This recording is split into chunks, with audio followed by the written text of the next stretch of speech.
And we're live. Welcome to the week six punishment pod. I'm here to atone for my sins. I'm here joined by Tommy Kateyev. Hey guys, good to be back. I hope you get tired of my voice. I'll just keep doing this until somebody else steps up. Yeah, if you're wondering why Tommy has this red shade on him, that's because he's in the red zone. Meaning, if you look in the standings, he's right now out of the playoffs, sitting at number 8. Not pretty. 2-3, just lost. 2 composite wins. But you got reason to be optimistic, at least I'm told by you. I mean, I'm the most consistent team, I think. Well, at least in my eyes. I haven't looked at other people's teams. That's really passing the eye test. Selective seeing. I mean, I average somewhere in the mid-90s range. That's what I need right now to squeak by opponents. Ryan, unfortunately, put up 120 on me, so it's not going to get it done. I went 5-0 last week, by the way, if you check the predictions on the matchups. And then I just need to get by when I get my 2 stars back, you know. I have a grueling schedule, and I had Ryan last week. I have Jake coming up this week. If I get Reek back, at least I have a little bit of a chance. But I'm just waiting for my stars to come back.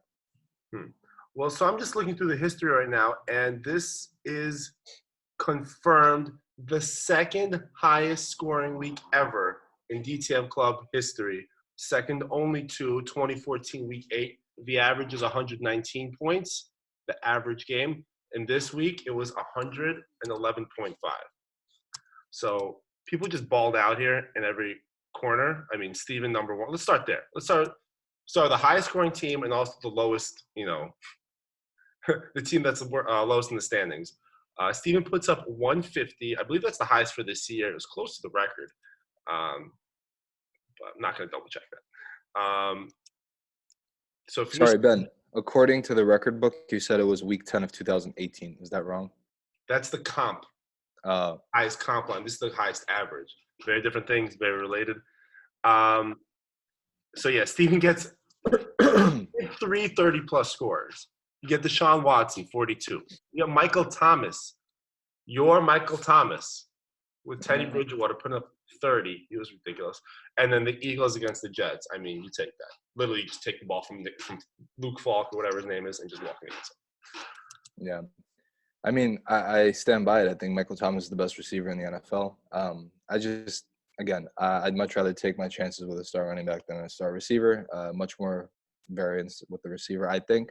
Although with Michael Thomas, you never know. He's kind of like I feel like he's quarterback proof, matchup proof, whatever, game flow proof. So he's definitely a stud. I think Steven put up a great week. Deshaun Watson put up, a huge week for him. And I actually think Deshaun Watson is, he's a legit quarterback. I think, the Rodgers and all the other guys, like whatever, everybody's pretty much fading away as like being bunched into the same category. Mahomes obviously is in a class by himself, and I think Watson's right behind him. I mean, Watson right now, 3rd overall QB score. And, yeah, I mean, he's a guy you had circled because he's just a fucking beast. So, I don't know, if you're Steven, Wayne Gallman, he's hurt, he's out, looking forward. Obviously, you want to break the schneid. Congrats, Steven. Hats off to you. You're 1-11, your last 12. Big accomplishment. Is Steven out? Does he have a chance? Is this season done? Yeah, I firmly believe that Steven has a chance. Anybody always has a chance. It's only week 6, and he just won his first game, so he's not 0-5. And he also has a good point for, which is, working in his favor. He has a bunch of replacement options for Wayne Gallman. I mean, if he started Matt Breida, if you want to go down that road, he would have set the record for points in a game. Wow. So, yeah, I mean, he's doing well. I mean, I think I'd be concerned about Joe Mixon having any part of that Cincinnati offense is not a good look at this point. He has 2 players. He also has Tyler Boyd.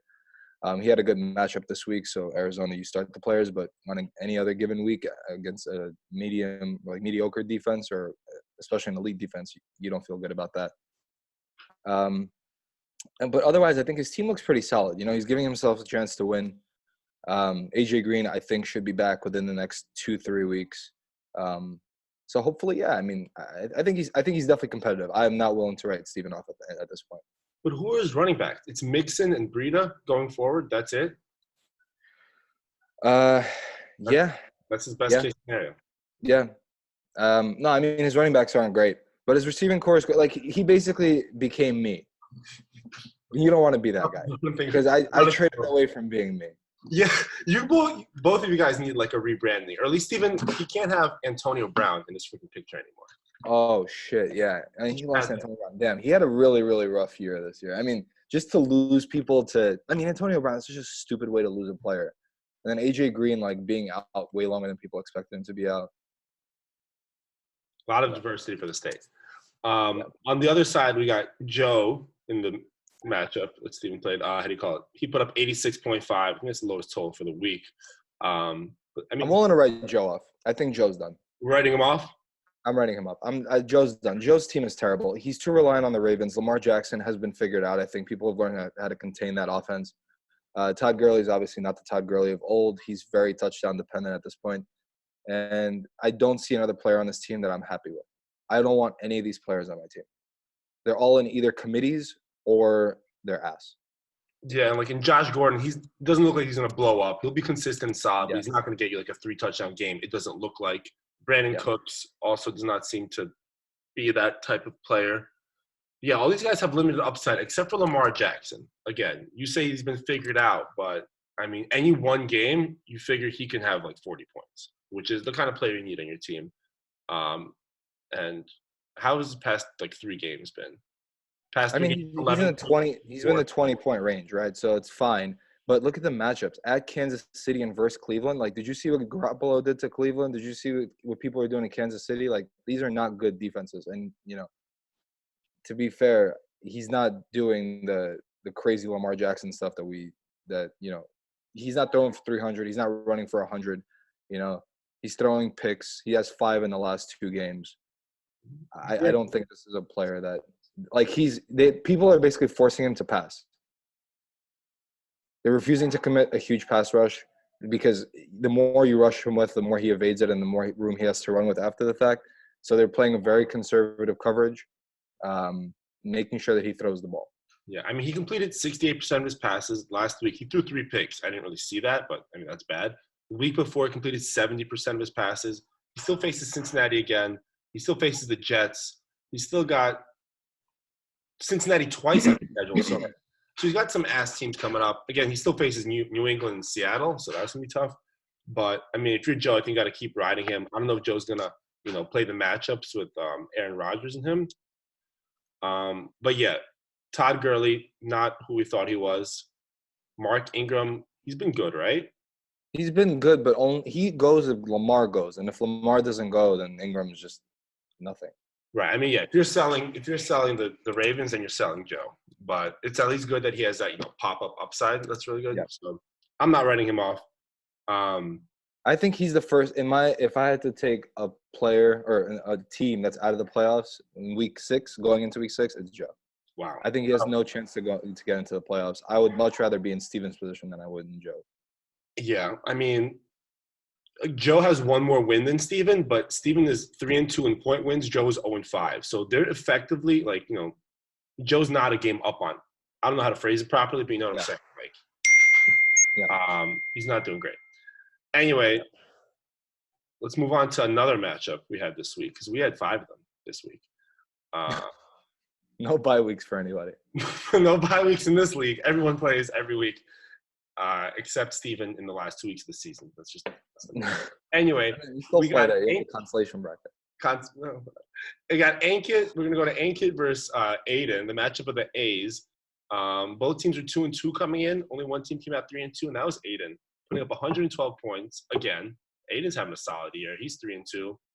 Who was he riding here? He was riding Adam Thielen. Yeah. Did you see this game? Thielen? No, I just watched in Red Zone. But, you have to expect this. Giants have arguably the worst secondary after the Eagles in the NFL.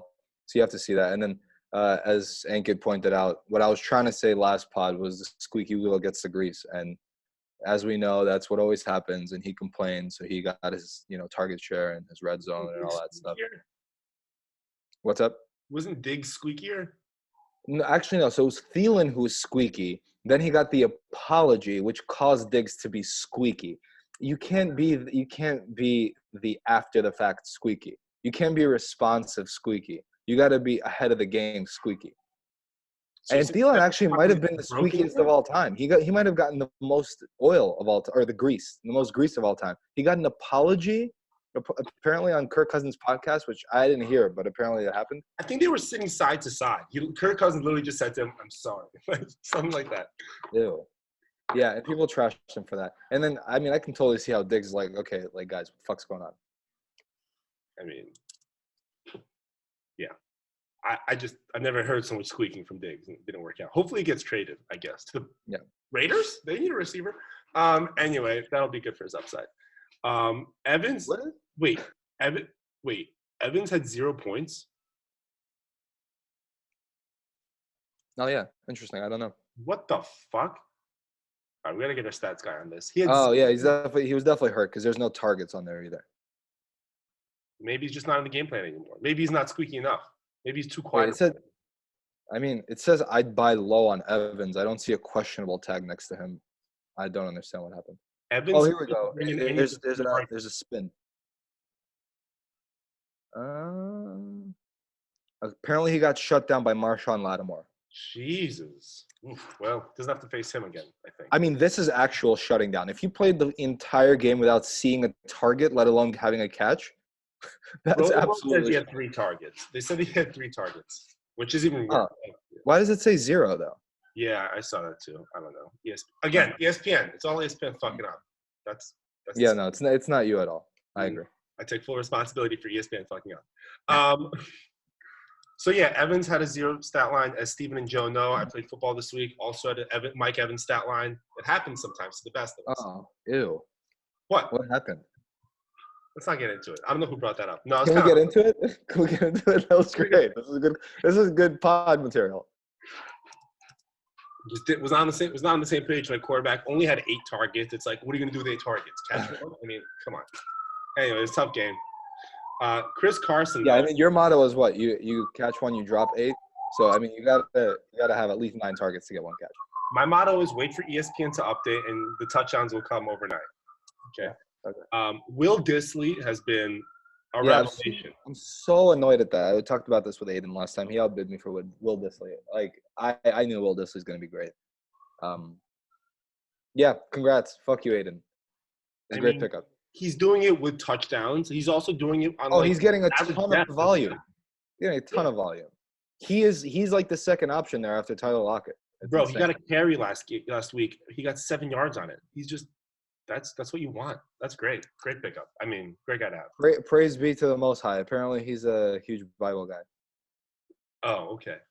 That's what someone said on the thread. Yeah, I said the same thing, but it was about Josh Gordon last year. So, so Alvin Kamara, solid. Wentz, not great. I guess the Jets, 31-6. Yeah, you don't need to pass the ball. So, Aiden, great job. I mean, if you win with Evans getting 0, you got to feel great. Aiden in the standings is in the green zone, 3-2, 4-1 in point wins. That's tied for with Ryan for the lead. So, Aiden's in a great position. Is he going to make the playoffs for the first time? Yes. Wow. You heard it here first. Yeah, I see Aiden. I see playoffs in Aiden's future. And meanwhile, on the other side, Ankit. I'm so happy of how this matchup turned out. My analysis of Ankit's team last week was spot on.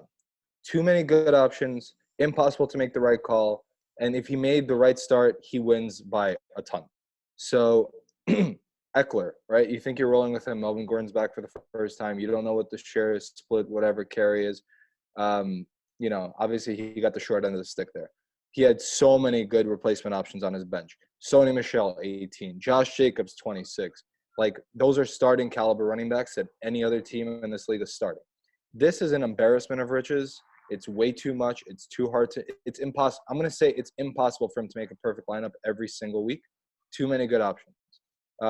Julio, right? You're not going to bench him at Houston. That over-under was insane, and that Houston defense is not good. But you have DJ Chark, for example, riding the bench at 28 points. And that's a starting receiver. He's the number 1 receiver in Jacksonville with Gardner Minshew playing well. So it's not like a guy who you would never consider starting. You would absolutely consider starting DJ Chark. So that's another example. Keenan Allen, 1.8 points. Take your pick. All these guys on the bench with double-digit scoring numbers in his flex, take your pick.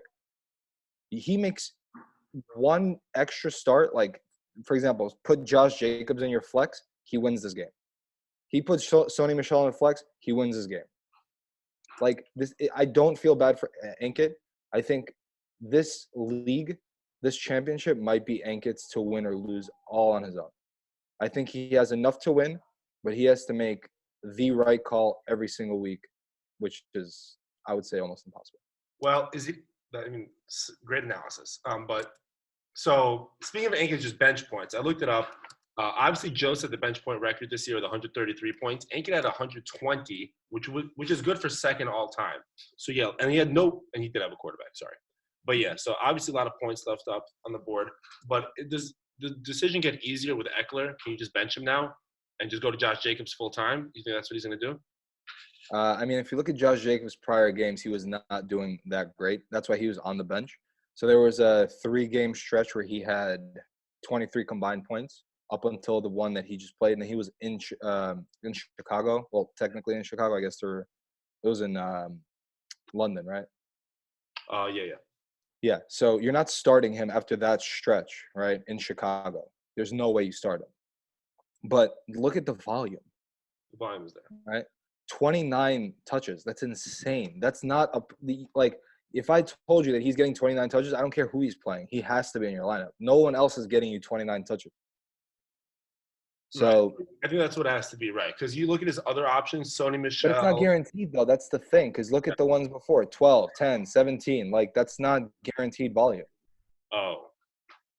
That's what you're saying. Right? We got it's two also kind of script dependent. It looks like Gruden is willing to abandon the running game and like the receiving screen game if they're down by a lot, which the Raiders find themselves to be down quite a bit. Yeah.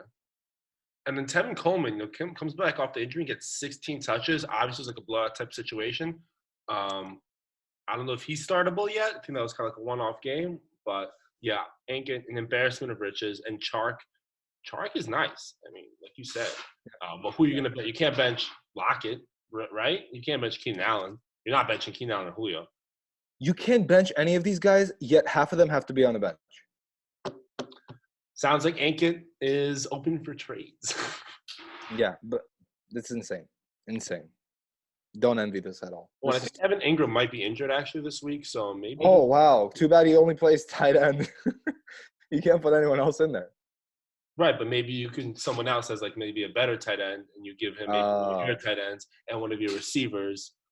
Is that what you're getting at? You want George Kittle for someone? Or for two someones? Look, unlike Steven and Joe, I don't make bets or my trades public, so let's move on. Hey, this is speculation.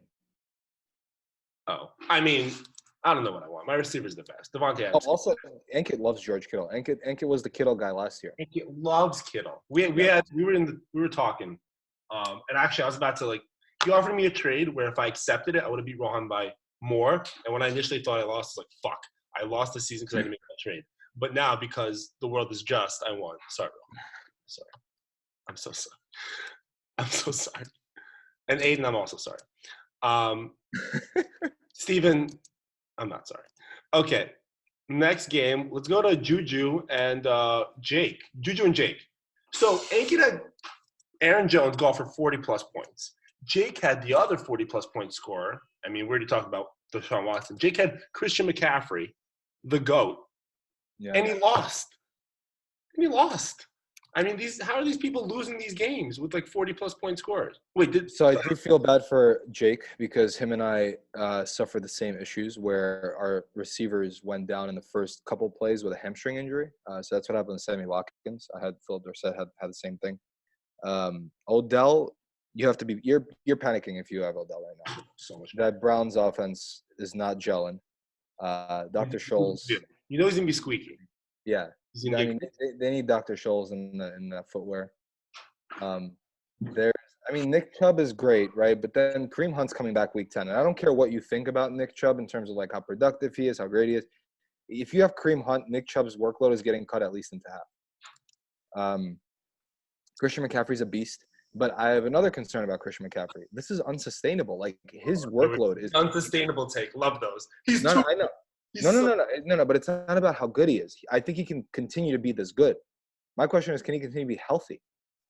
They're riding him so hard. I mean, he had cramps at the end of the game. He was limping, whatever. People say he's fine.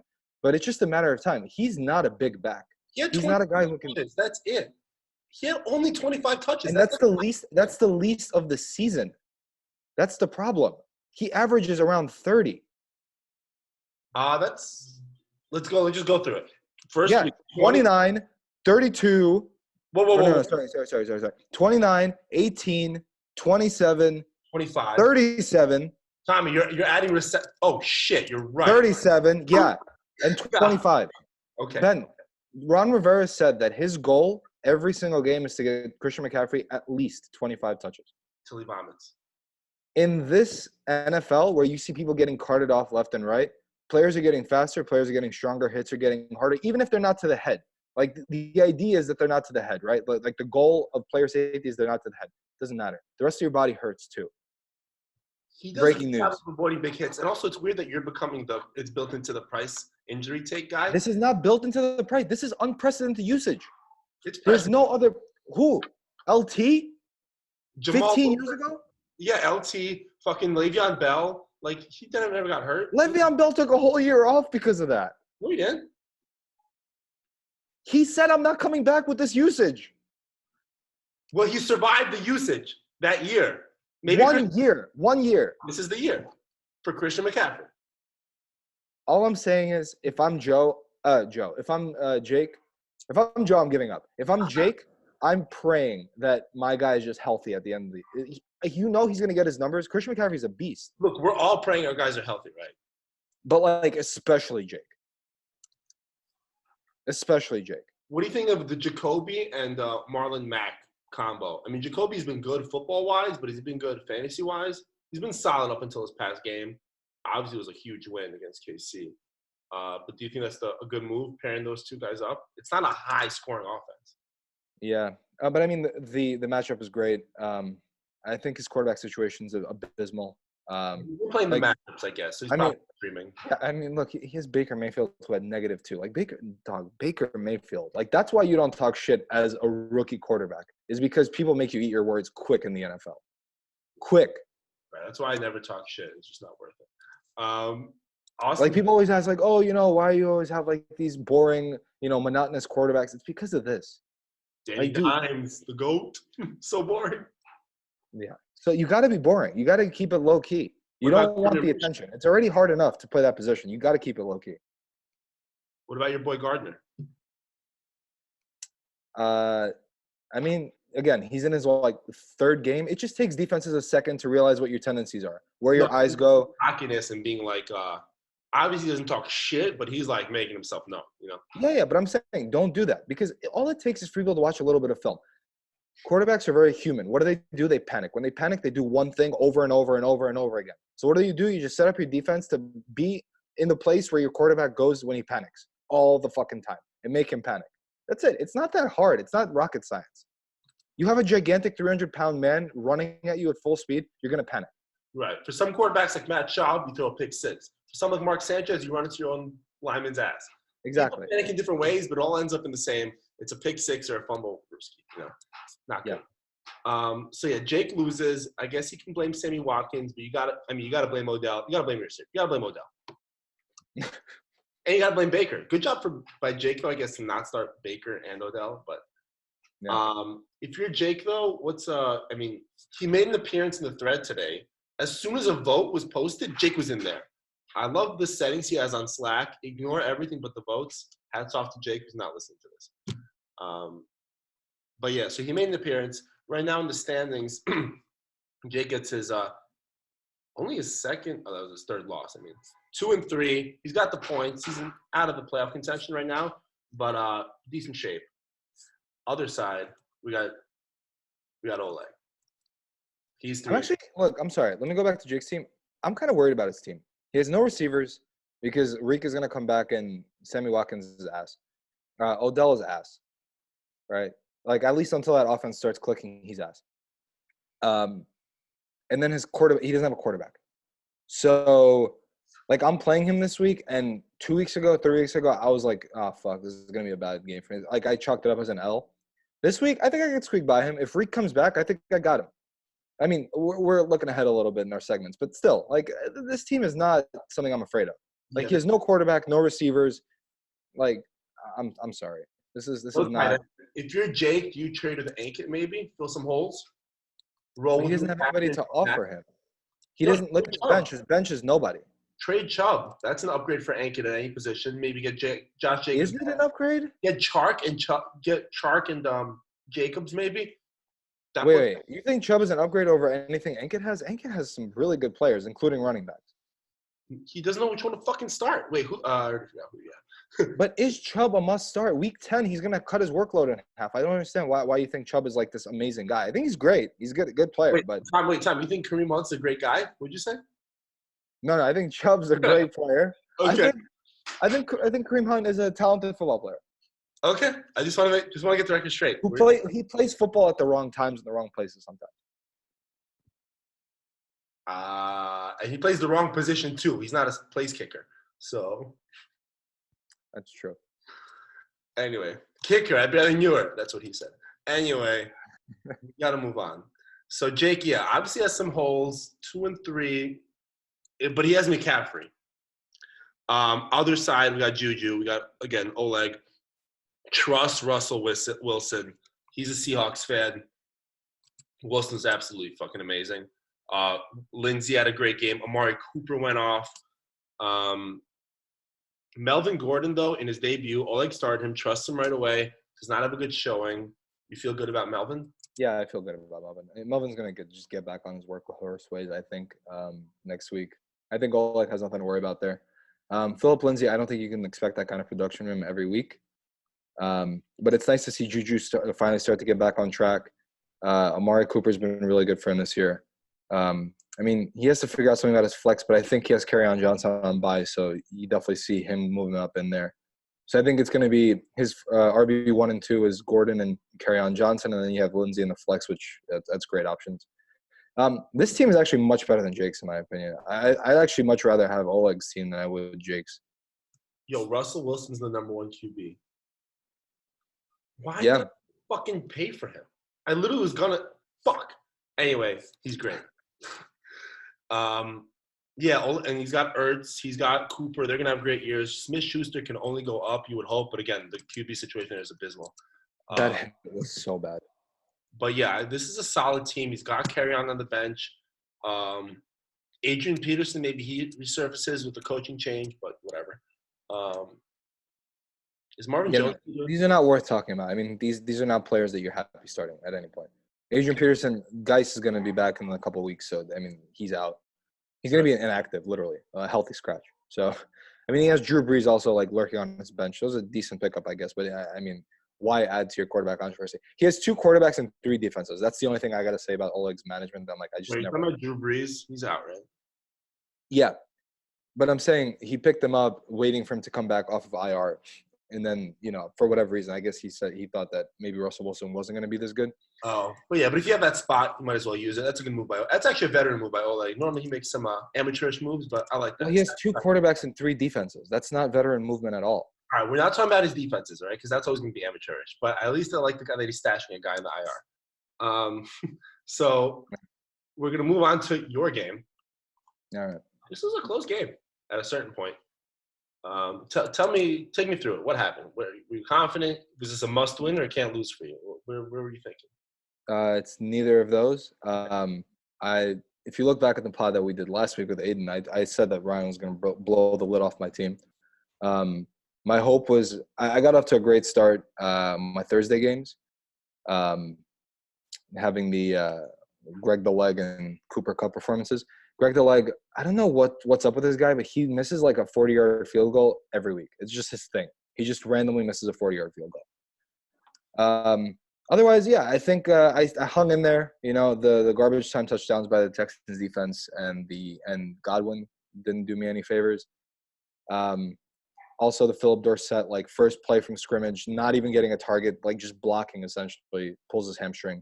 The only reason I started him was because McLaurin had a hamstring for 2 weeks now. I was like, oh, yeah, let's just go with the safer option because I didn't think I needed that many points to beat Ryan because I already had a good start. And obviously, first play from scrimmage, Dorsett. Yeah, I mean, whatever. It is what it is. I thought I was going to lose this game. I lost this game.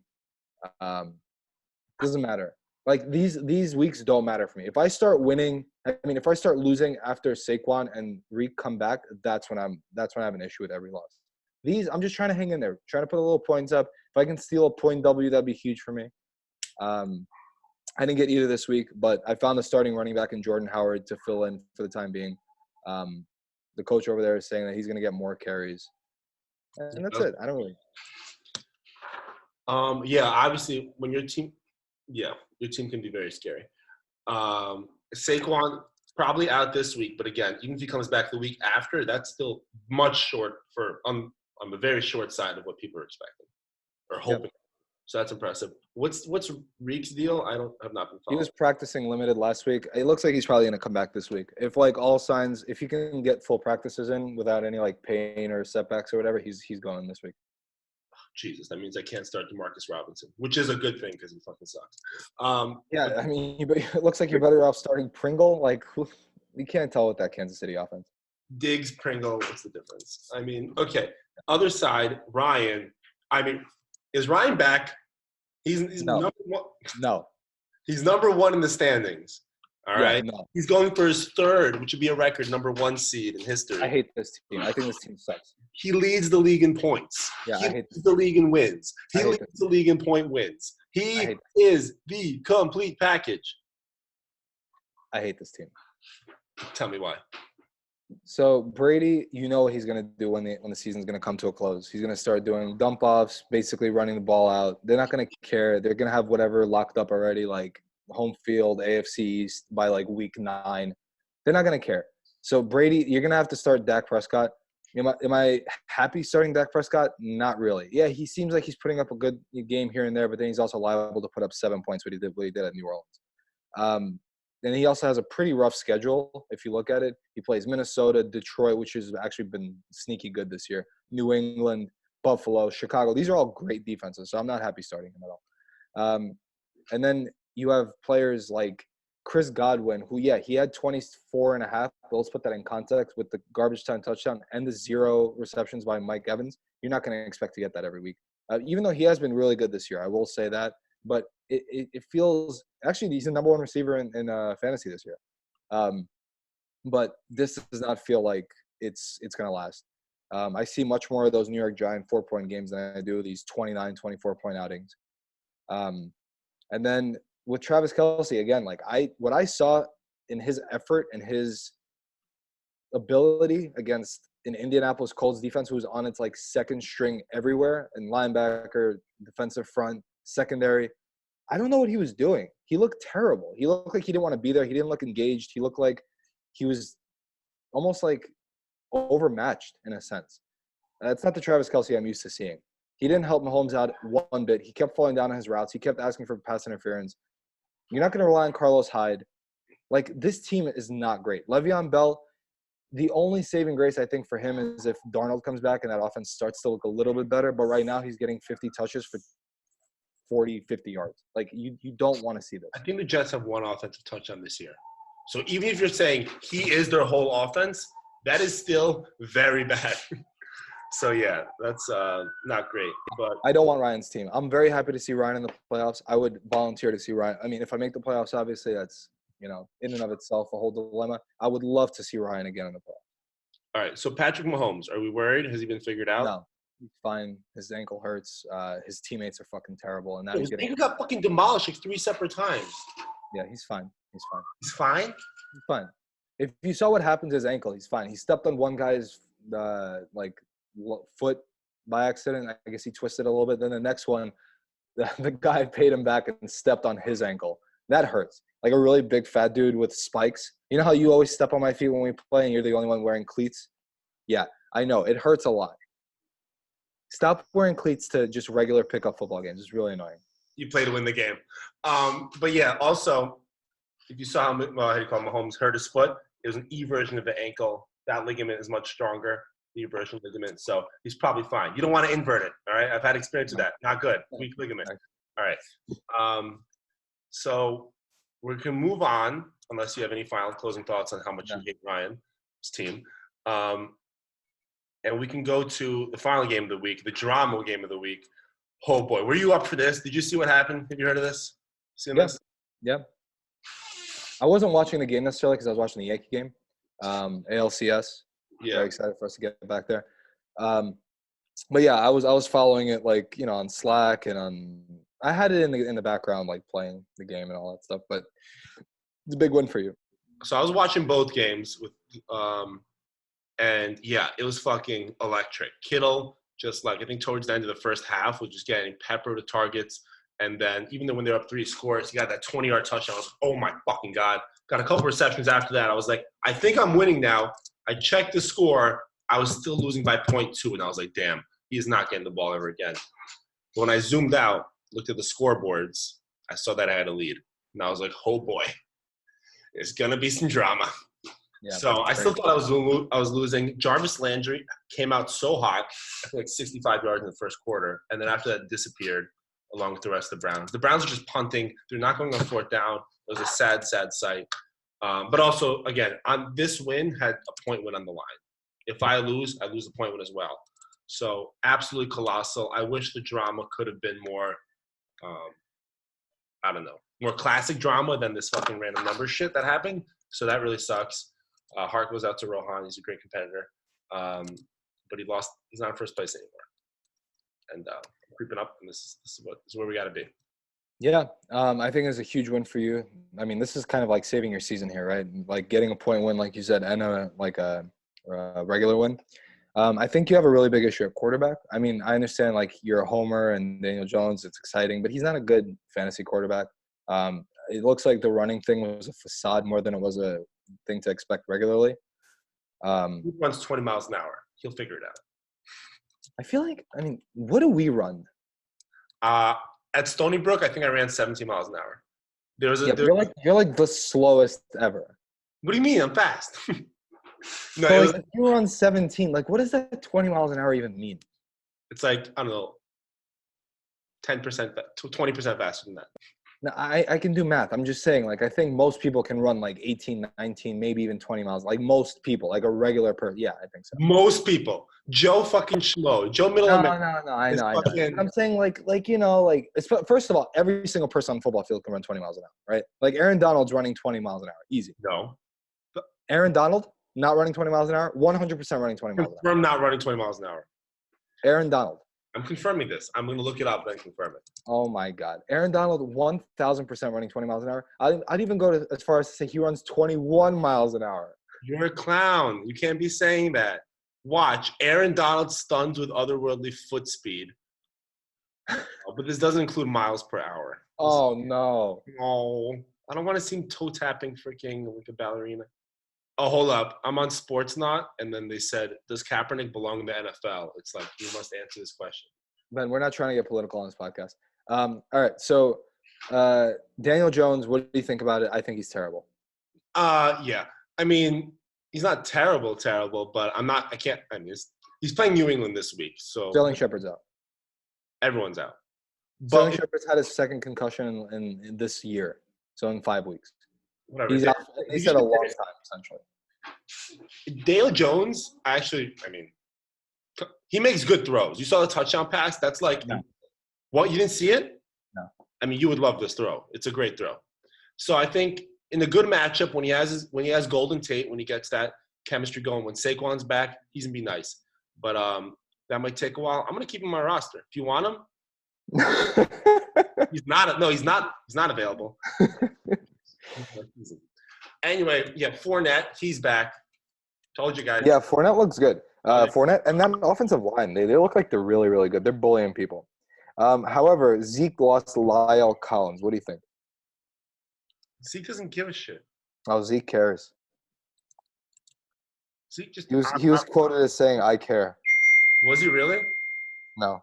Thank God. But 1.9 yards per carry at New Orleans, only 60 yards on the ground against Green Bay. What do you think? He gets the ball in the air. He does whatever he needs to do. He gets in the end zone. Even when they're down 3 scores. He's had 30 yards. He's had the most receiving yards he's had so far is 30. Okay. But the point is, even when they're getting blown out and they're at the 5-yard line or some shit, like most teams pass, they're just like, no, we should still give the ball to Zeke to get it. So if they get anywhere near the goal line, he's getting the ball. and that's an amazing thing. He has 4 touchdowns in 5 games, even though he hasn't been. You're right. He hasn't been his complete like monster self. But he's still getting average games. I think he's gonna blow up. He's playing the fucking Jets this week. All right, I might start him and Tony Pollard. I don't give a shit. All right. Cortland Sutton has been nice. Allen Robinson came alive. Kittle's back. Team is clicking. We'll get Devontae Adams back. I'm feeling all right. We're where we need to be.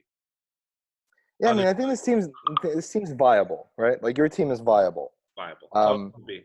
You know, I think like you got to keep giving yourself a chance. You know, you're doing a good job.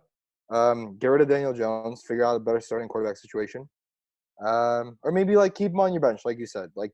But you got to do something about the quarterback. The quarterback, 10 points can't do that. Not many weeks you're going to survive 10 points from your quarterback and win. And then your flex, DeMarcus Robinson, you gotta check that and see what happens. Stephon Diggs might be on the radar again. I mean, he's getting targets again. He had a big week the week before this one. Looks like he's doing every other week or something. Or no, just 1 week. He just sucks and he gets like a random touchdown. Like his weeks are all terrible. But anyway, Devontae Adams, that's what I was missing. Wow, he hasn't had a double-digit point week, even though he had 7 for 108. He lost a fumble in that, I'm assuming. Yeah, what a clown. But then, how about this though? David Johnson had some back issues. Chase Edmonds, huh? Well, then you're Chase points, so maybe start Chase Edmonds. Well, you got to keep up with the Joneses. No, I know what I mean. Anyway, we got Rohan on the other side. Has he been mentally broken by this game? That's the question everyone. No, he's riding such a high. He doesn't score any points and he wins every week. He's quoted as saying, "I'm going to live in this alternate reality where I won this game." Is that what you want to hear? He's just being dramatic. I think like he's like, wait a second, I scored 100 for the first time this year and I lost. I don't understand. I got to go back to scoring 80. So yeah, I think he's fine. Loss, so nothing changed there. Yeah, I mean Matt Ryan is terrible. Like I'm sorry, every time you start Matt Ryan, you can't feel good. I don't know. The most devastating thing at the 1 yard line, someone I think review happened. He gets a running touchdown. Then they go for 2. Then he gets that. That was like a 12-point or whatever, 10-point. It was just so brutal. Yeah. So when that happened, I thought that was game. But also, Han pulled a Joe and celebrated Jalen Samuels being out for a month. Oh yeah. See again, I think Han's something happened. That game. He's fine. I don't. What is this 0 by Greg Olsen? Is he hurt or he's fine? I think he's just. Yeah, I don't know. 2 targets. And he saw combined for half a point in the last 2 weeks. Oof. Still number 6 tight end though. It's Slim Pickens. Yeah. Oh, number 8. Sorry. All from like 2 decent weeks. Jarvis Landry. I don't know. That Browns offense is trash. DeAndre Hopkins. His receivers fucked him. You want Fitzgerald to have more points and DeAndre as well, especially when their teams put up so much. They just got left out of it. But Dalvin Cook, that's nice. Justin Tucker, still a beast. So, Rohan's got a solid team. And he had DK Metcalf on the bench this week. He's still been, not like a volume guy, but he's been a points guy. Do you think he pulls the plug maybe on Landry and just goes with DK full time? Yeah, I think it depends on matchup. But, damn, look at those targets. 3, 4. Yeah, he's had 6, 7, 6, but I don't know. Again, they have the emergence of Will Dissly. Like when your guy is getting fed after the tight end, I don't think that's ever a good sign. Yeah, I just looked at the stats. Yeah, he's not really startable at this point still. Yeah, the volume is just too low, and he had like some really dud-ass weeks. I guess just one really bad one, but still. I guess you got to ride this team. But again, Greg Olsen, I guess you got to roll with him. There's some holes here. I'm not a Matt Ryan believer, but he had a great. Ben, let me read you these stats: 3 for 61, 2 for 67, 1 for 6, 2 for 44.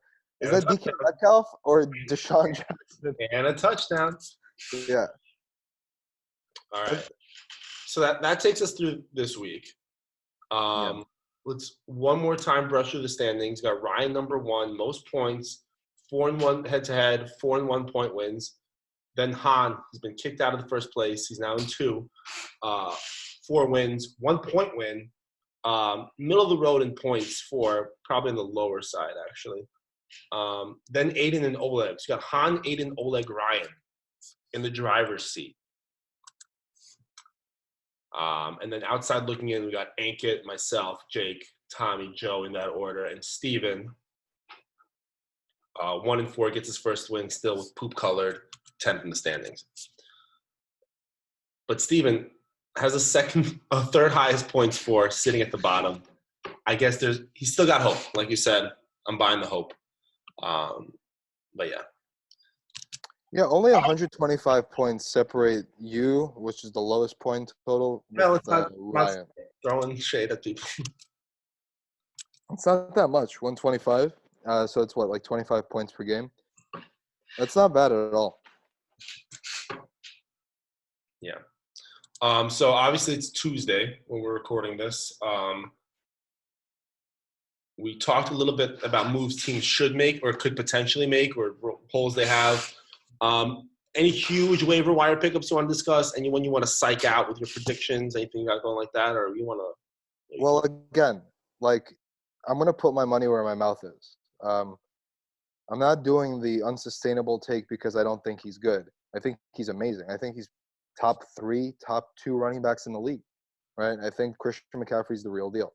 So you're hoping for injury?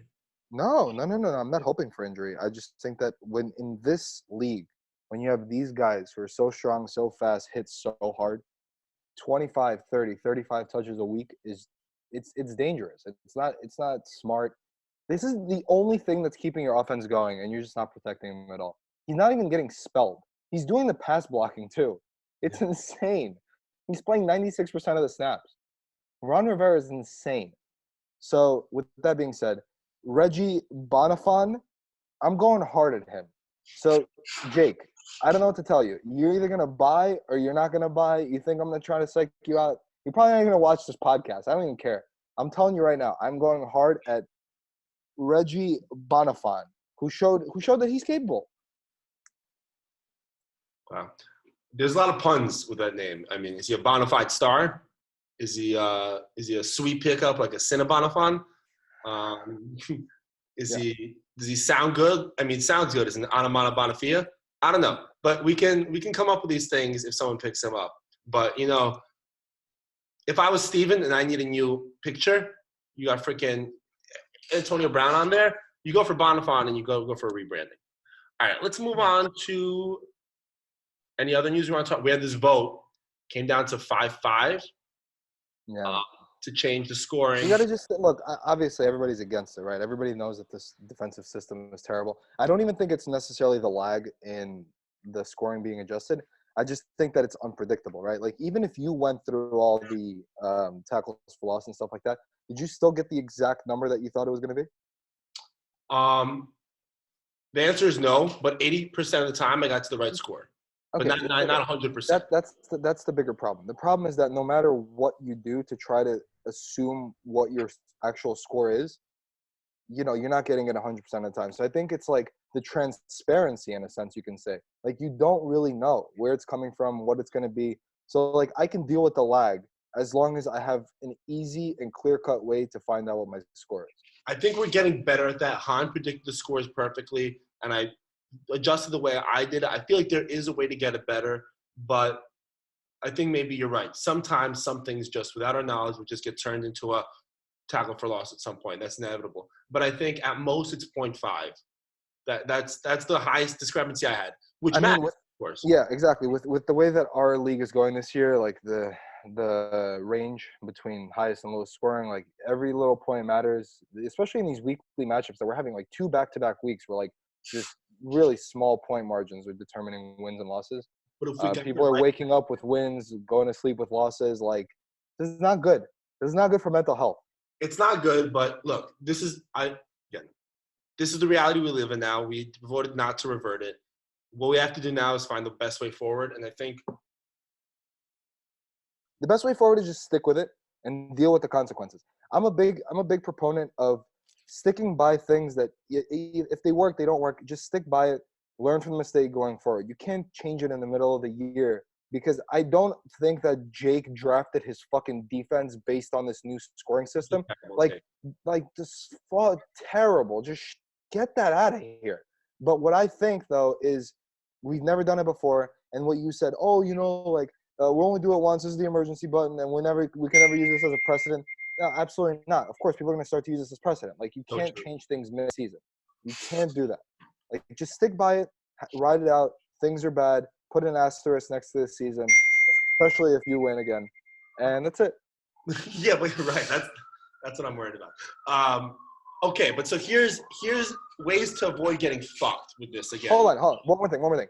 There still has not been one matchup that would have been decided in a different direction had we been standard scoring, right?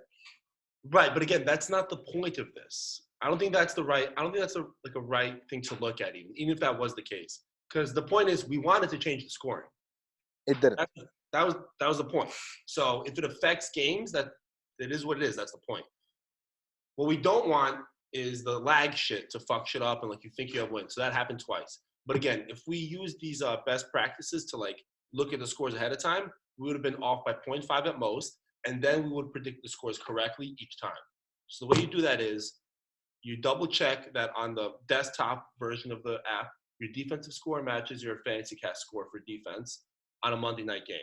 If Han and I did that, we would have seen the discrepancy and we would have known. And that should work to identify that. And then if you have a Monday night defense, you use either Han's method or my method, and we can detail that later, to find out what your stuffs were, and then you'll have a great idea of what your adjustment will be. You might be up by 0.5, but we've had no games come down to 0.5. Obviously, Aiden lost by a different amount. Whatever the change was, if we did it this way, we would have known ahead of time what the result. The thing is that 0.5 is you're just looking at one side of the coin, right? 0.5 and 0.5, that's one, and that's more than what Aiden lost by. You know what I'm saying? But yes, but all the odds of both teams being off by 0.5 are low because again, I was 80% right when I did week 4. So the thing is, the odds should be 0. It should be, but it's not. We're moving on. But if you take 20% error rate times 20%, if you take 20% error rate, you literally wouldn't have. Okay, you should know this by now. What's the acceptable error rate in most every scientific everything? 5, right? We accept 5%. Yes. Right. Yes. So now we're quadrupling that error rate. No, we're not. The odds of the odds of both teams being off and the total of a 1-point discrepancy is 20% times 20%. So that's one. That's 1 over 25. That's 4%. That's under. You're right. Okay, but that's both. But I'm saying just one. The odds of a 0.5 discrepancy are 20% for one team. Yeah. We're not willing to accept that. We're rejecting the null hypothesis. If you're rejecting it, then vote to reject it instead of voting to keep it. No. We keep it for this week. And what mutant things come of this, may they come. Like, whatever. It is what it's a scientific experiment. We decided to go with it. And also, to say that if you're not participating in the committee that did the defense is saying that you accept no responsibility, that's not the point of this. I think, wasn't it you that brought up the idea of changing defense?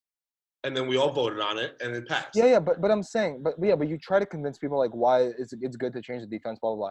And then you're like, yeah, and we'll even, as like to sweeten the deal, you said, we'll even investigate and we'll find a better way to do defensive scoring.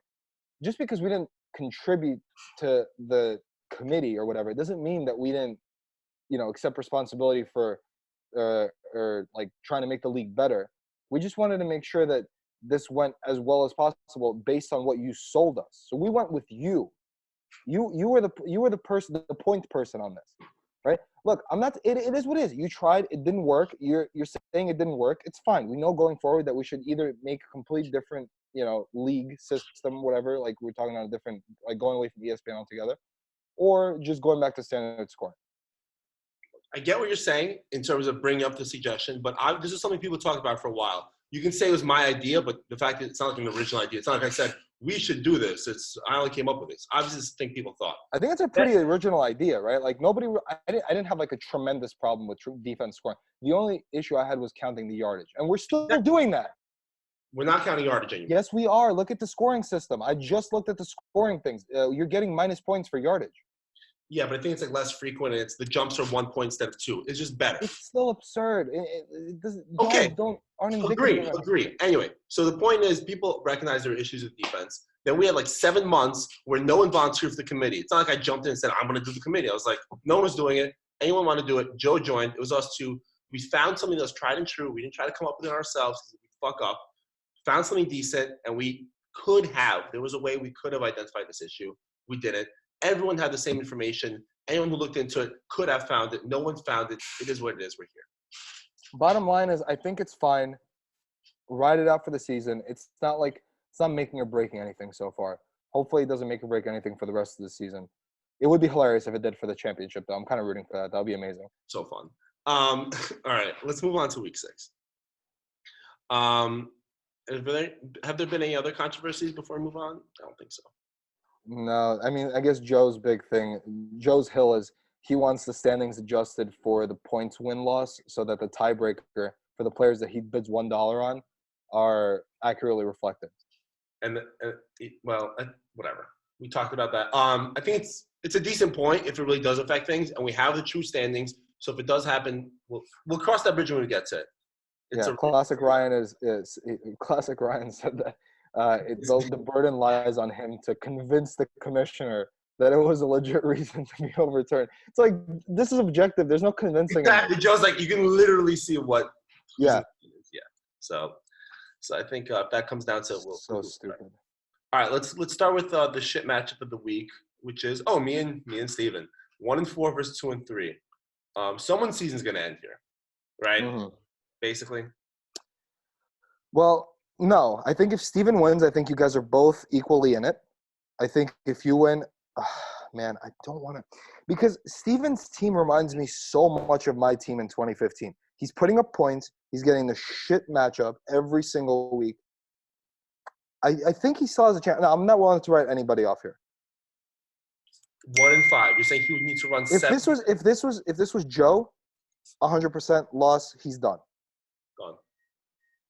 But with you and Steven, I'm not willing to write anybody off here. People are way too fast to write people off. Why do you care about writing people off? I'm in the take business. I make takes. This is how I get paid on takes. These are weak takes. You just look at the win-loss and you think 1-5 is insurmountable. When 7-7 teams have made playoffs more than on one occasion. So Steven's gonna be done after this week if with a little loss. Yeah, and that's what gets the people going. I hate this fucking overview thing for ESPN. I can't see his bench. He's got an empty DST. No, you can see the bench. You have to go to, I think it's matchup. Yeah, I think matchup. I'm in scoreboard. Is that wrong? Oh, matchup. Yeah, matchup. You can see his bench. Oh, okay, great. You just can't see projections, which I kind of like. Okay, that's decent. I mean, again, I wouldn't want to blame ESPN for any misgivings, but sorry. He's got. What do you think of his lineup? Let's just start there. Well, I mean, this Houston Kansas City game is going to be insane. It's going to be I think the first to 50 wins this game. Maybe first to 54 or whatever the math works out on that. I think we're right about. Whenever we say that, the game ends up being a shit show, other than Rams Chiefs last year, which was. Yeah, but these teams don't really see each other that often, Houston and Kansas City. So I don't think they're really familiar with each other. It's not like a divisional opponent or whatever. So I really think this has a chance to be a legitimate shootout. Mixon at Baltimore, you hate that. Breida at Rams, you like that. Boyd at Baltimore, you hate it. Thomas at Jax. I mean, if Ramsey keeps pulling his garbage, I mean, I think you love it. If Ramsey's back, I mean, you're still fine with it. He doesn't have a tight end. DJ Moore at Tampa. Interesting. He doesn't have a better option than that? Starting 2 Cincinnati players. I mean, that's not a good sign.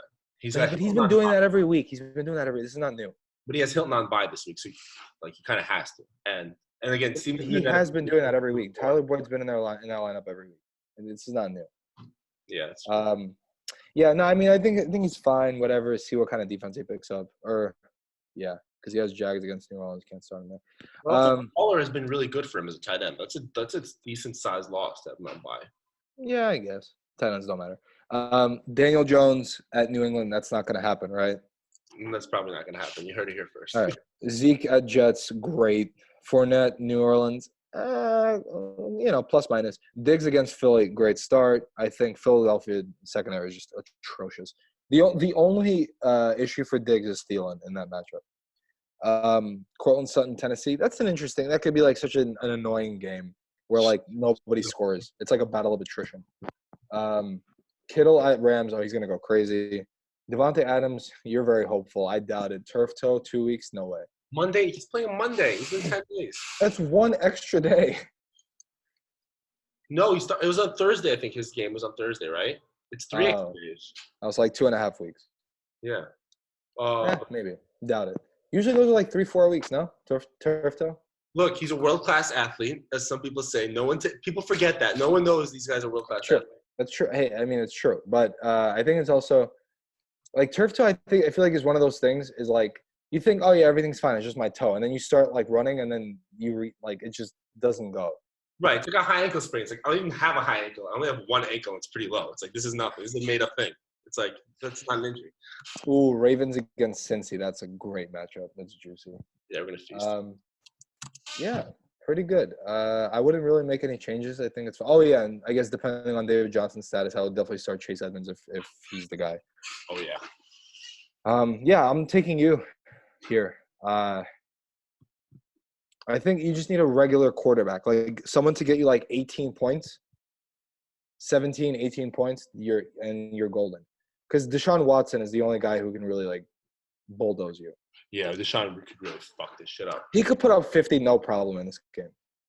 Should I start his backup? That way I'm guaranteed to win if he gets injured. Next level.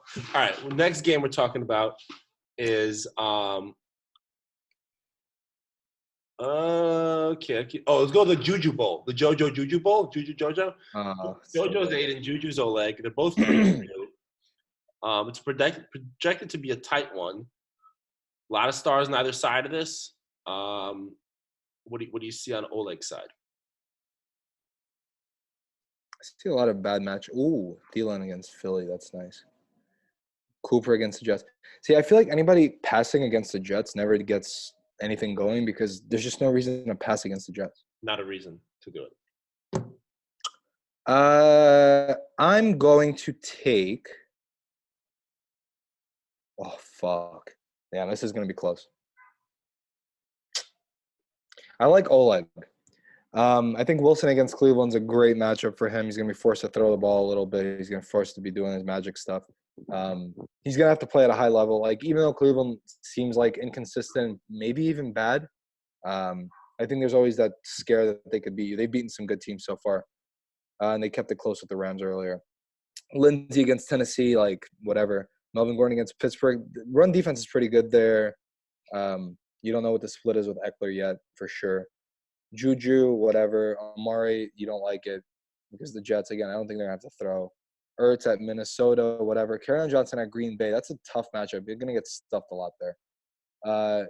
Cowboys at Jets. That's pick six city. Matt Gay. Just going to let that sit there. Carson Wentz at Minnesota. That's tough. Kamara at Jax. It's not ideal. Carson at Cleveland. Whatever. Mike Evans, 0 targets, or maybe 3 targets, 0 catches. Thielen's like this. London. Yeah. Oh, wow. 6:30 a.m. Awesome. Yep. But Aiden's used to that. That's like home field advantage for Aiden. Oh, so true. Thielen against Philly. You love it. Disley at Cleveland. Oh, interesting. So he has Wilson. He has Disley. That can be cool. And he has Carson. Yeah, but Carson doesn't really catch, does he? I think he does. And it's just like, who's going to touch that? Oh, yeah, interesting. The first game he had 6 catches, and then for the rest of the season, he's combined to have 9. He's involved. He also fumbles the ball a lot. Curtis Samuel at Tampa. That's an interesting start. That is interesting. Why is he doing that? Because you have Dave Montgomery on bye. You got so. I would consider either Shady or Tate. Like either probably not Tate, but Shady. Like Shady for sure. Yeah, how did Shady do this week? Because people came back. Not great. Like actually really bad. Yeah, 0.3. He had no rushes and he had a catch for 3 yards. Or no, sorry. 2 for 23 and he fumbled, right? Oh my God, that is miserable. Yeah, but Damian Williams didn't do much, and Andy Reid said that the only reason Damian Williams is getting all this like lion's share of the work is because Shady still hasn't figured out like pass protection, the Or have hold schemes. on to the ball. Yeah, but Oh, he's been I doing like remember that fumble. It got punched out. He was holding it pretty. yeah, it was fine. He wasn't doing like this regular thing where he's swinging the ball around. Dude, if you play Madden 20, he runs like with one hand on the ball. He like just swings it around. It's kind of fun. Yeah, so I can say, like just figure out the flex spot for Aiden. You gotta love the Patriots on Thursday at home against the Giants. Jesus Christ. Yeah, I mean, this is gonna be close. I'm going to take Oleg. Mm. I'm gonna take Aiden. I think Evans, he's gonna get on track. Love Carson, love Kamara. I know the two matchups are pretty tough. Both teams have everyone basically on the road. They only have 2 players each that are at home. And those are the receivers for Aiden and the running backs for Oleg. Hey Ben, Hi. what about Matt Gay? I said players. He's at home. I said players. He's a player.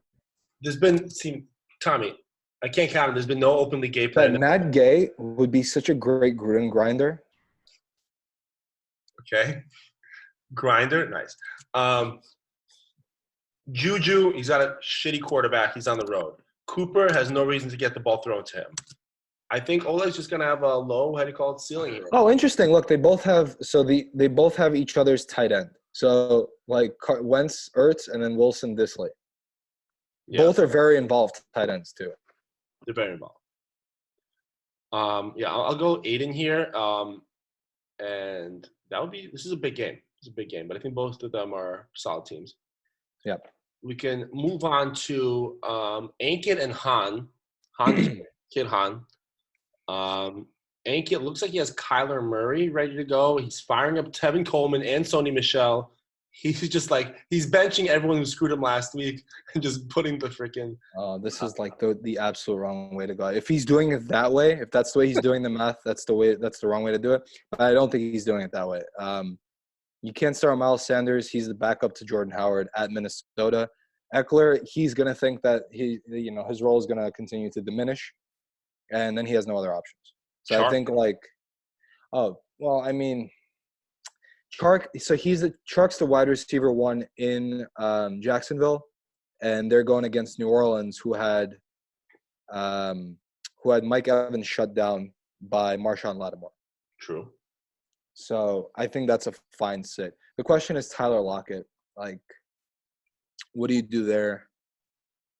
But I guess I would just the only questionable start. I think the rest of it is pretty good. Like Tevin Coleman, right? The only reason I'm questioning it, yeah, of course, the Rams' run defense is really porous, really bad. But he's in a 4-man committee. Like, if you really think he's going to get a ton of workload, sure. But can you guarantee it? Absolutely not. Yeah, I think the Sony Michel start is good. Amazing. He's gonna go crazy on the Giants. Yeah. Other side, Rohan was cheering for Jalen Samuels being out. He sees that as upside for James Conner in a putrid offense with Devlin Hodges starting. Does that injury help him? Yeah, of course. I mean, I think it clears up Connor's workload. Dalvin Cook. I like Han's team, but I mean, Greg Olsen. There's no evidence of him being alive, right? Haven't seen it. Yeah. And then so Larry Fitzgerald, I understand the Larry Fitzgerald start because I guess they throw a ton. They're such a volume passing team. I don't know why, but they're throwing the ball at least. I think the smallest amount of attempts they've had so far is 32. Well, Aiken has Kyler Murray, so yeah, and that's what I was saying. So now you have this game of Kyler Murray, who is he going to throw to? But I guess with Christian Kirk questionable and I think possibly out because he was out last week, and I don't really know how legit that questionable tag is. I think he might not be there. They said they want to play it safe with him, whatever that means. I guess he also has an ankle issue. I think you start Larry Fitz. I think he's fine. He doesn't really have that many other options. DK Metcalf, that's what we talked about, right? So at Cleveland, it looks like Tyler Lockett's benched for Ankit, and Hans benching DK Metcalf. Why? Why are we not trusting the Seattle receiving core against Cleveland And why are we starting Chris Thompson? at Miami? But like, he gets 7 to 10 touches a game, and he's on a shit team. They have a new freaking coach. I get it's against Miami, but I just don't see like the upside there. Yeah, I don't know. It's tough. I think I'm gonna take. I definitely am gonna take Inkit. I think this is like a dream week for him, where he basically has no other options to start. The only thing he would consider is maybe, like you said, Chark, or Lockett. Like those are just two questions, but like they're not like beaming question marks. You're fine with the guys that you have in there already. But if Engram doesn't play, I think that's a big hit. I don't think so. I don't think it matters. I think Inkit blows out Rohan by a ton here. I think it's not even close. All right, I'll take Inkit as well. We can move on to which was prime time. Yeah, we'll go with your 2, and 3 teams. Yeah. Jake and Tommy both winning pedigrees here. Jake, a lot of empty people in this lineup. Guess he doesn't pay attention to this league. Who's his QB? Does he have a QB? He's got Baker Mayfield on his bench. He's in the market. Yeah, he doesn't have a quarterback. I dare him to start Baker. Oh my God, that'd be so good. No, I think he's not on Baker. McCaffrey with a Q next to his name, he'll be fine. But he's also playing. Oh, he's also playing in London. Okay. Marlon Mack on a bye. Jake he doesn't have to start Duke Johnson unless he picks someone up. I think this looks like a week where Jake's gonna spend all his fab because he's in dire straits. He's got Sammy Watkins, who's not. He better spend all his fab. I told you, I'm coming for Bonifant. Bonifant? Yeah. But I don't think he's going for Bonifant. He better. I can't imagine a person who needs their handcuff more than Jake. But he needs a quarterback. He needs a startable running back this week. But you don't need fab for that. You're not going to find a startable running back on the free agent wire. Yeah, that's true. So is he going to start Duke Johnson? Sure, why not? High scoring game, biggest over under of the slate. He's a pass catching guy. No, he's not. He's actually not a pass catching guy. He has 9 catches in the year. Yeah, but I mean, you're backing up fucking Carlos Hyde. Carlos Hyde is like the thing that clogs your drain in your shower. He's nothing. Oh, I thought you meant hair. Yeah, but I don't know. I'm very disappointed in Duke Johnson. I don't think he's startable. And How can you be disappointed in Duke Johnson? He's averaging 6.4 yards a carry. If you're going to be disappointed in anybody, be disappointed in the Texans coaching staff. I'm disappointed in Bill O'Brien. You're right. 6.4 yards a carry. This guy's a beast. But also, like, Deshaun Watson doesn't throw to his freaking running backs. I'm sure, like, he could have had a lot. I'm sure he's ran a lot more routes than the receptions. He has 4 good receivers. He has Kenny Stills, Kiki Cutie, Fuller, and Hopkins. Why would you throw to your running back? Because you have 5 good receivers then. Anyway, yeah, Jake is in a tough spot here. We'll see which quarterback he goes for. Hope it's not the one I'm going for. I don't know which one. Meanwhile, on the other side, we have Tommy with a Q next to Mahomes. You sound comfortable. Tyreek Hill, another Q. If Tariq is back, oh my God, it's gonna be so great. Like, cause you'll see the Mahomes Tariq thing, and that's like that's splendid in and of itself. But then you're gonna see that I have Saquon left on my bench to be deployed, and you're gonna be like, oh man, this is bad. Yeah, benching Saquon, bad idea. You're a bad manager. Anyway, Cooper Kupp, I got hats off to you here. Nothing short of amazing. My hat is off. Do you see?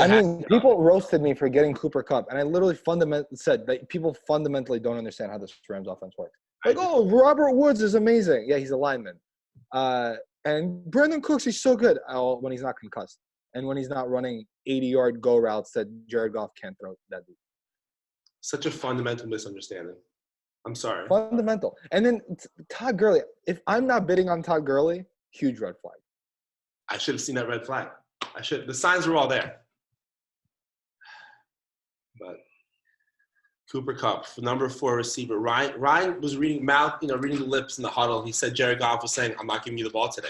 Just Yeah, not. and that was right before he caught a touchdown. That was right before he caught a touchdown. Fooled everyone with that one. You got Jordan Howard. Your cup is run a thing over. But he's startable now, I think, right? He had a good week last week. Jordan Howard, yeah. What's his face? Peterson said that he's the guy. Yeah, but I mean, still not a lot of touches, but yeah, touchdown upside is there.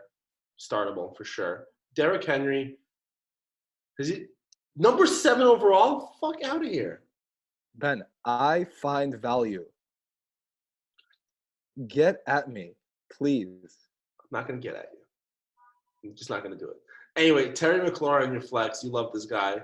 He's the Josh Doxson, except he's the number 16 wide receiver after missing a whole game. All right. Well, at least your defense. Any questions, comments, concerns? Let's talk about your defense. You're starting the number 17 overall defense. Who are they playing? Yeah, no, they're terrible. They're terrible. Well, they're playing Pittsburgh with the third-string quarterback. Damn, this team is solid. And they still have Saquon on the bench. It's so crazy. All right, Derek, here's my take. Derrick Henry, he's playing at Denver, Mile High. He's going to get tired. No, you can't. Too not enough air there. All right, Jordan Howard at Minnesota. Are you kidding me? Yeah, you can't. I don't love that. I'm not going to lie. I don't love it. I just hope he falls into the end zone. That's kind of like my philosophy with both of my running backs is just fall into the end zone. Right. I'm a big fall into the end zone guy. Oh, sorry. 1 second. Oh, by the way, I also have Kareem Hunt.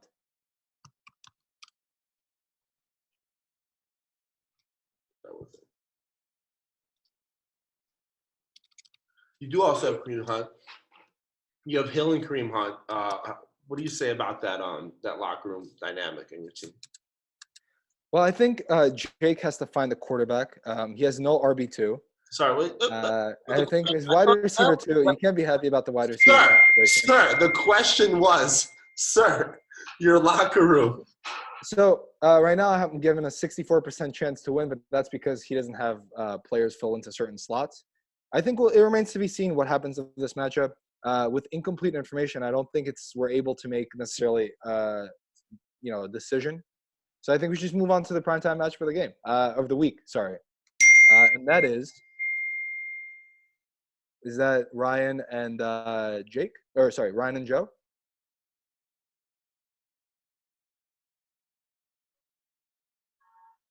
Well, with no further questions, this press conference is over.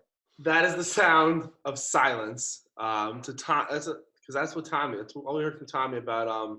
Ben, look, is this going to be your Tyreek Hill to die? Ben, is this your Tyreek Hill to die on? What am I, his fucking wife? No. Ben, this is just turning into a Kareem manhunt right now. All right, now with that, we can move on. All right, so now we got Joe Kingslayer Blay. At least that self-proclaimed Kingslayer, 0 point wins this guy has. Ryan, number 1 seed, Le'Veon's Lane, Rack Hour. He's starting deck. He's got Le'Veon Bell. He's got David Johnson with the Q. Julian Edelman probably going to play. Chris Godwin, number 1 receiver in fantasy football. Travis Kelce had a bad game. Can't deny it. But the game before, he had a lateral. So you weigh the two against each other. And then he's starting Kenny Golladay. He's benching Tom Brady against the Giants. That's how little of a chance he thinks the Giants have. He thinks the Patriots won't even throw the ball. I think he's making the right reads here. What do you think? Yeah, this is good. I'm picking Ryan by a lot. But the only thing is, like, what's going on with David Johnson? If he doesn't play, does he really have any replacement options? I guess he has Ronald Jones or Carlos. Well, actually, Carlos Hyde at Kansas City. Why not? Yeah, that's solid. Yeah, that's fine. So, yeah, I think Ryan's in the driver's seat. I think Joe sucks. Again, I'm willing to write Joe off. If he loses this, he's done. He's finished. It's over. Look, we're not here to write people off, except I'm here to write Joe off. Okay. Joe's done. Lamar Jackson, he's got maybe this is the week, the get right week for the Ravens, right? If they get right, Joe can pull out a win. I mean, Cincy is arguably the worst team in the NFL. Maybe the Dolphins, maybe the Bengals. They're pretty close. Don't forget the Jets. But also Mark Andrews, I thought he got pretty badly hurt. That would be a blow. Yeah, but he has Delaney Walker, who he's been trying to trade for an RB1 since week 1. Joe rate me Blay. I'm gonna give you Delaney Walker for nothing. Wow, what a steal. Get out of here. And he has loved Devonta Freeman on his bench. Why is Devonta Freeman on his bench? I don't know. How's he been? Also, he's been really involved in the passing game, surprisingly. Like his running, I don't know what's going on with the Falcons in the running game, but at Arizona, you have to start Devonta Freeman.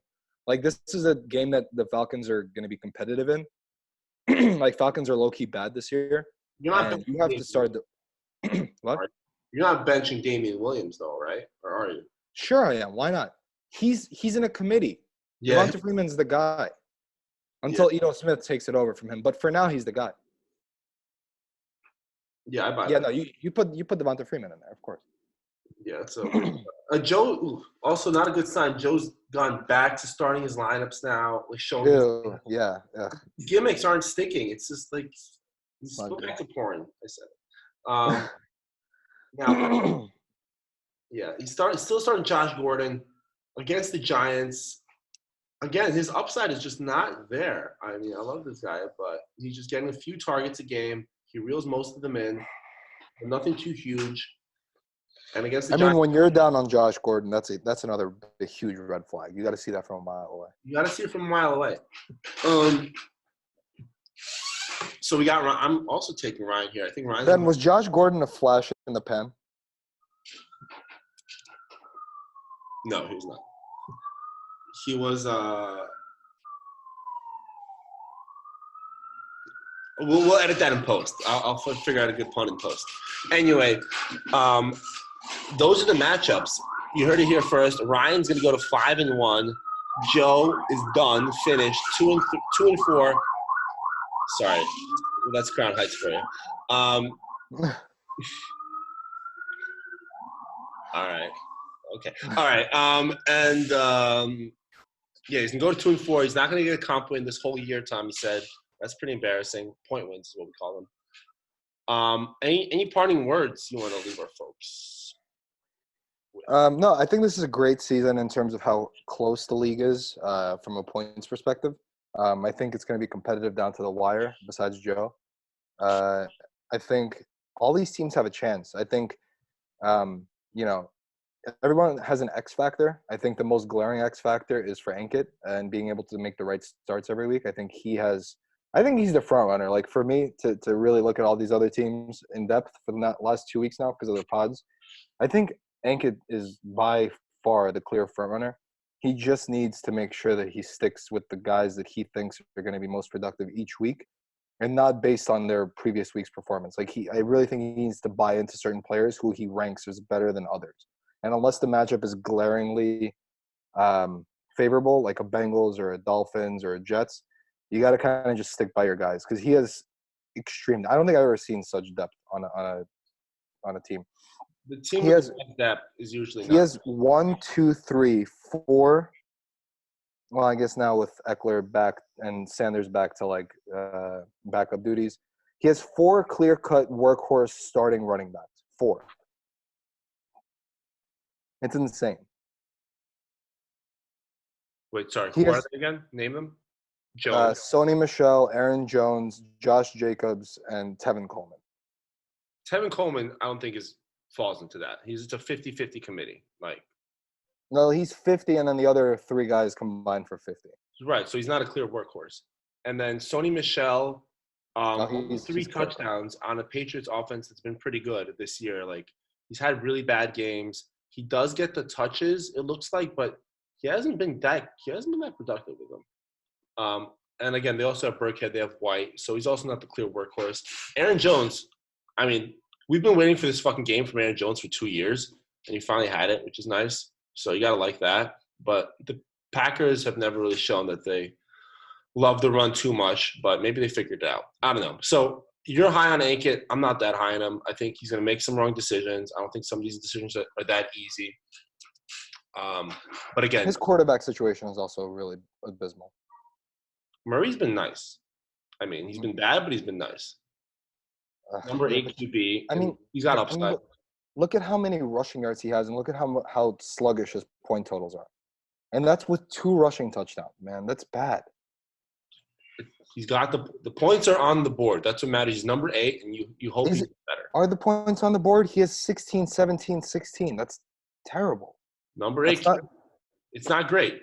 It's not great, but it's startable. And if you look at the discrepancy between the top tier quarterbacks and what like the Kyler Murrays of the world are bunched in with, it's tremendous. Like the Russell Wilson, Deshaun Watson, Mahomes, and then the other guys, it's a huge discrepancy. Right. Andy doesn't have the premier quarterback, but he has a mid-tier, very solid quarterback in terms of production. He's got Julio Keenan. I mean, he's got Ingram.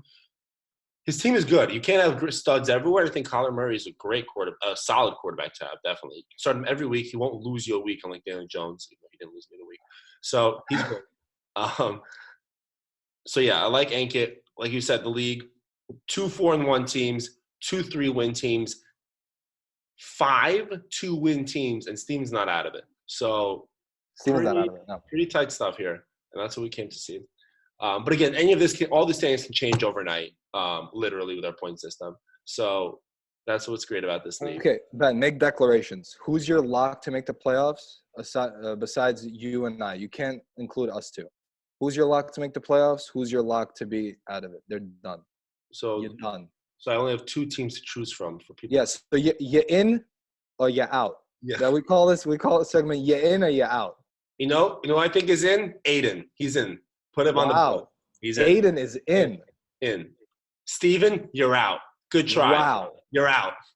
Interesting. Okay, cool. So we have like my yeah in is as I said Enkid, and my yeah out is Joe.